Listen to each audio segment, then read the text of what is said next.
Brought to you by V-Guard. Gir સોમનાથના વેરાવળમાં વરસાદી માહોલ છવાયો। કેટલાક વિસ્તારોમાં ધીમી ધારે તો ક્યાંક ઝરમર વરસાદી ઝાપટા પડ્યા। હળવા વરસાદની સાથોસાથ પવન ફૂંકાતા વાતાવરણમાં પ્રસરી ઠંડક। ગરમીમાંથી વેરાવળ પંથકના લોકોને મળી રાહત।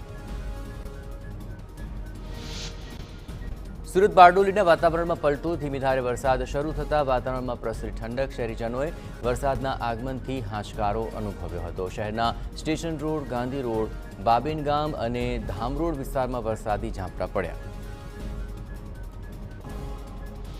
સુરતના ઓલપાડ સહિતના ગામોમાં ધોધમાર વરસાદ। કીમ, કુડસદ, કઠોદરા આસપાસના ગામોમાં ભારે પવન સાથે ધોધમાર વરસ્યો વરસાદ।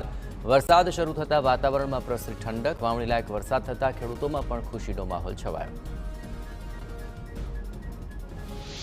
રાજ્યમાં આગામી 6 દિવસ વરસાદી માહોલ જામશે। હવામાન વિભાગે ચોમાસું આગળ વધવાના આપ્યા છે સંકેત।